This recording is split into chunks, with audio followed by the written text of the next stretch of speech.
Ahoj, dnes vám ukážem, čo sa dá robiť v kuchyni s týmto krásavcom. Ak by ste nemali mangold, môžete úplne rovnako použiť špenát. Urobíme si dinosaurie pacičky, ktoré sú vhodné ako ľahký obed či večera, skvelá desiata pre deti alebo zaujímavé občerstvenie na párty. Je to skvelý spôsob, ako do seba aj do detí dostať veľa zeleného tak, aby nám to všetkým chutilo. Mangold si pokrájame, nachystáme si mixer na smoothie a rozbijeme do neho 2 vajíčka. Pridáme 100 g pohankovej múky, soľ a korenie. Ja mám svoje zmesi, ale bohate stačí provencálske korenie, prípadne trocha kurkumy alebo kmínu. Mangoldu pridáme 100 až 150 g. Môžeme použiť jak listy, tak aj hrubé stonky. Zmes zalejeme 150 ml vody a mixujeme do hladkej a tekutej konzistencie. Potom stačí na panvici rozohriať olej a priamo z nádoby lejeme cesto.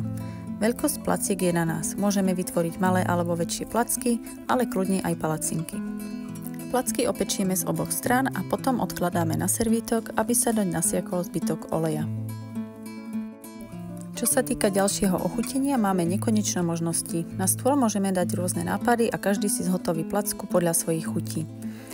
Napríklad môžeme na placke nechať roztopiť syr, namazať ju repovou pomazánkou a posypať sezamovými semiačkami. Môžeme použiť tvaroh. Pre zeleno-zelenú variantu môžeme použiť pesto.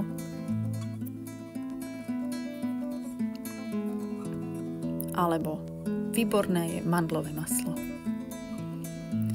Placky chutnajú výborne v kombinácii s kyslou kapustou alebo kimči.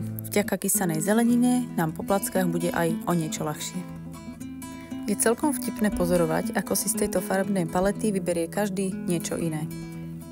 Kto by mal chuť na sladkú variantu, aj tam je možností mnoho. Napríklad tvaroh, jahodový džem a kokosové plátky. Mimochodom, asi ste si všimli, že ide o mangoldové placky, ale keď ich nazveme napríklad dinosaury pacičky, minimálne pre deti budú o niečo lákavejšie. Pretože vydržia v chladničke niekoľko dní, dajú sa výborne použiť aj ako desiata pre deti. Ak by vás napadli ďalšie zaujímavé kombinácie, budem rada, ak sa o ne podelíte v komentároch a inšpirujete tak mňa aj ostatných.